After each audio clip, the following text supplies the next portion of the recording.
Hello YouTube family, welcome to Sugan's home.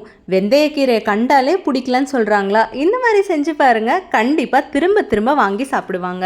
அதுவும் செய்யறது ரொம்ப ரொம்ப ஈஸி தான். வெந்தயக்கீரை உடம்புக்கு ரொம்ப நல்லது. நம்ம வெந்தயம் எவ்வளோக்கு எடுத்துக்கிறோமோ அந்த அளவுக்கு வெந்தயக்கீரையிலையும் பெனிஃபிட் அதிகமாக இருக்குது. வெந்தயம் நமக்கு எடுக்கும்போது பாடியை நல்லா கூல் பண்ணும். வெந்தயக்கீரையாக எடுத்திங்கன்னா அயன், கால்சியம்னு அதிக சத்தாக இருக்கும். இதுக்கு அரைக்கினி துவரம் பருப்பு, அரைக்கினி பாசிப்பருப்பு, இந்த ரெண்டு பருப்பையும் நல்லா கலந்து ஒரு பெரிய வெங்காயம், ஒரு தக்காளி, ஒரே ஒரு சொம்பு தண்ணி, நீங்கள் சின்ன வெங்காயம் வேணும்னா கூட சேர்த்திக்கலாம். நான் பெரிய வெங்காயம் சேர்த்திருக்கேன். இதை எல்லாத்தையும் நல்லா கலந்து கூடவே கொஞ்சோண்டு மஞ்சத்தூள் போடுங்க. உணவை கலர்ஃபுல்லாக மட்டும் இல்லாமல் ஆன்டிபயோட்டிக்காகவும் ஒர்க் பண்ணும் டெர்மரிக். அதனால எல்லா உணவுலையும் லைட்டாக ஒரு பின் சேர்த்திக்கோங்க. ஒரு நாளைக்கு கொஞ்சோண்டு சேர்த்தும் போது அதோட ஹெல்த் பெனிஃபிட்ஸ் அதிகம். குக்கரில் போட்டு ஒரு ரெண்டே விசில் விட்டால் அது பூ போல் வெந்துடும். அதிக விசில் விட்டால் பருப்பு கொலன்னு வெந்துடும். இதுக்கு மசாலாக்காக நான் ஒரு ஸ்பூன் தனியா, அதாவது பெரிய ஸ்பூனில் ஒரே ஒரு ஸ்பூன் தனியா இப்படி நம்ம இடித்து சேர்த்தும் போது அதோட அரோமேட்டிக்கும் டேஸ்ட்டும் அப்படியே இருக்கும். 1/4 ஸ்பூன் பெப்பர், இது எல்லாத்தையும் போட்டு நல்லா இடிச்சுக்கணும். கூடவே கொஞ்சோண்டு சீரகத்தை உணவுல சேர்க்கும் போது ஜீரண சக்திக்கு ரொம்ப ரொம்ப நல்லது. இந்த மாதிரி இடிச்சு பண்ணும்போது அதோட டேஸ்ட்டும் நல்லா இருக்கும். நான் சின்ன வயசுல இருக்கும்போது அதிகமாக நாங்கள் அம்மிக்கல்ல அரைச்சு தான் சேர்த்திக்குவோம். இந்த மாதிரி நுணுக்கிறது எல்லாமே எங்கள் வீட்டில் அம்மிக்கல் இருந்தது.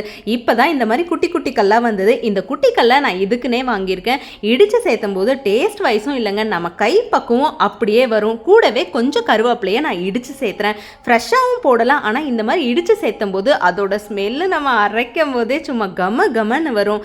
இந்த மாதிரி ஒரு தடவை ட்ரை பண்ணி பாருங்க, கண்டிப்பா வீட்டில் இருக்கிற குழந்தைங்களுக்கும் பிடிக்கும். இப்போ பருப்பு பாருங்க, வெறும் மலர்ந்து மட்டும்தான் இருக்கும். அதிகமாக கொலன்னு இருந்தா இந்த மாதிரி கீரை வகைகள்லாம் சாப்பிடும்போது நல்லாவே இருக்காது. இந்த மலர்ந்து வரும்போது அதோட டேஸ்ட் நமக்கு அப்படியே கிடைக்கும். நம்ம க்ளீன் பண்ண வெந்தயக்கீரையும் அது கூடவே சேர்த்து கேஸை லோ ஃப்ளேம்லேயே வச்சுட்டு நல்லா கிளறிட்டே இருக்கணும். கொஞ்சம் கெட்டி பதமாக வேணும்னா லோ ஃப்ளேமில் ஒரு 2 நிமிஷம் வச்சா போதும். அந்த பருப்பில் இருக்கிற தண்ணியெல்லாம் அதில் இஞ்சிடும். இப்போ தாளிப்புக்காக கடாயில் எண்ணெய் சேர்த்து காயறதுக்குள்ள ஃபைனலாக ஒரு பூண்டை தட்டி போட்டுடலாம். பூண்டு எப்போவுமே இடித்து வைக்கக்கூடாது, தட்டுன உடனே சேர்த்திக்குவேன். ஏன்னா அப்போ தான் அதோட ஃப்ரெஷ்னஸ் அப்படியே இருக்கும். இடித்து வச்சா அது ஒரு மாதிரி டேஸ்ட்டாக இருக்கும். அதனால இப்படி பண்ணிக்கிறது.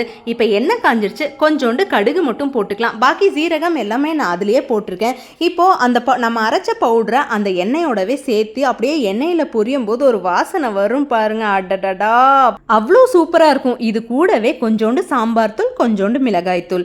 நான் சாம்பார் தூளும் மிளகாய் தூளும் ஒன்றா போட்டு அரைச்சி வச்சுக்குவேன். அதனால நான் ஒரே மசாலாவாக தான் போடுறேன்.